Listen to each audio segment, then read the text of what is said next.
इकडे लक्ष द्या। आज दिवाळी आपण आज मोठ्या उत्साहामध्ये साजरी करतोय।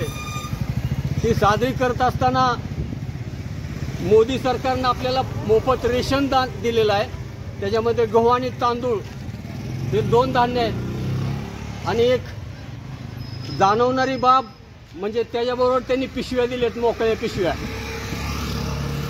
त्या मोकळ्या पिशव्यांचं काय करायचं? मोकळ्या पिशव्यांमध्ये काय ठेवायचं? गहू आणि तांदूळ।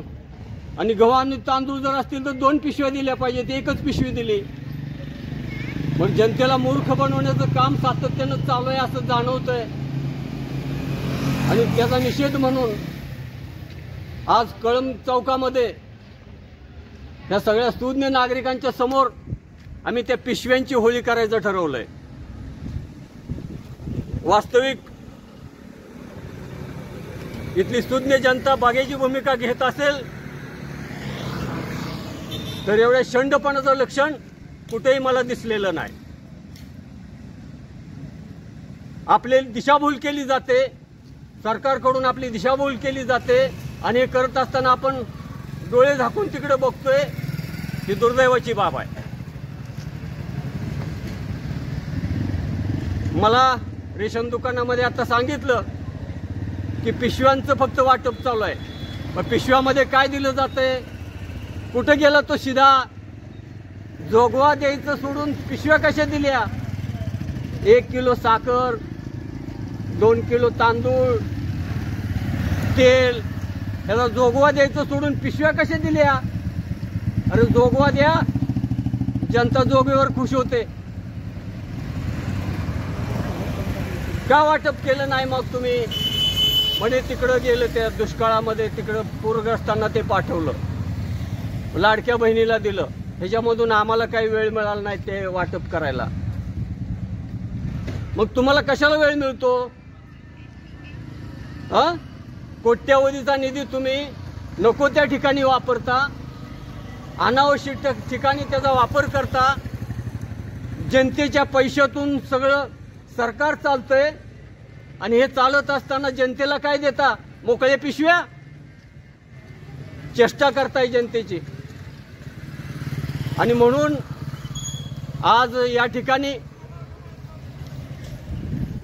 कळंब गावामध्ये एकटाच जनता नाही, इथं जनता सगळी झोपलेली आहे। का झोपेचं सोंग घेतलेली आहे हे समजत नाही। झोपेचं सोंग घेतलं असावं त्यांनी, नाही समोर यायची कोणाची ताकद, समोर यायला सुद्धा हिंमत लागते। वाघाचं काळीज लागतं, वाघाचं। नुसता देखावा करून उपयोग नाही आणि मला देखावा करायची सवय नाही बंधूंनो। बघताय काय? सामील व्हा, बघून नाही भागणार तुमचं। तुम्हाला असं सहन करावं लागणार आहे। हा आवाज तिथपर्यंत गेला पाहिजे, मोदीपर्यंत गेला पाहिजे, मोदीला समजलं पाहिजे हे की जनता काय करते। बघायची भूमिका बंधूंनो घेऊ नका, बघू नका नुसती लांबून मजा। सामील व्हा, ह्याच्यामध्ये या, तरच तुम्हाला पुढचा भविष्यकाळ उज्ज्वल आहे। लक्षात ठेवा फक्त।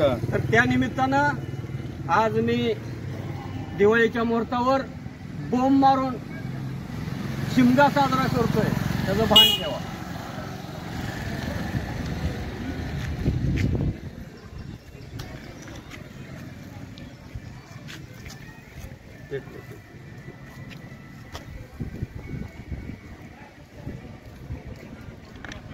इथलं का ना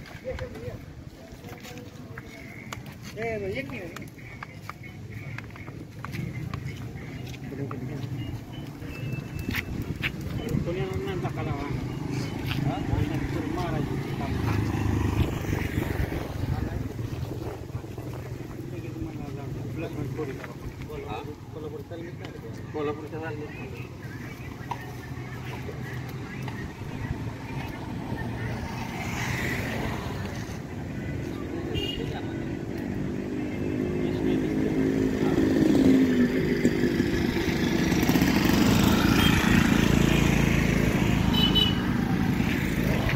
भाजपच्या नावानं चांग भलं।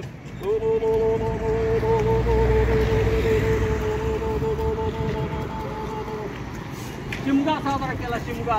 दिवाळीच्या मुहूर्तावर भाजपच्या नावानं शिमगा साजरा केला. बंधूंनो, इकडे लक्ष द्या का.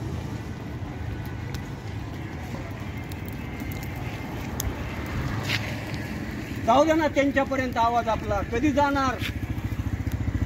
लहान मुलाला सुद्धा आई कधी पाजते, कधी लावते त्या छातीला, त्यावेळेस ते रडतं. ते जर हसत असेल, ते जर असं लांबून मजा बघत असेल, तर मग कशी आई पाजणार त्याला?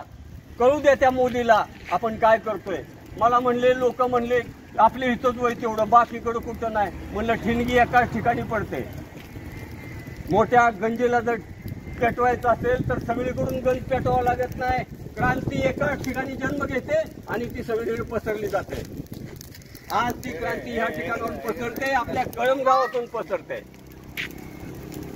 या भाजपचा आतापर्यंत मोफत धान्य दिलं, सडलेलं, त्याच्यावर जनता खुश आहे. पण चेष्टा करताय मोकळ्या पिशव्या देऊन. निषेध करतो मी या भाजप सरकारचा. दिशाभूल करताय जनतेची. आम्हाला वाटलं होतं भाजपमध्ये काहीतरी पारदर्शकता असेल, पण नाही बंधूंनो.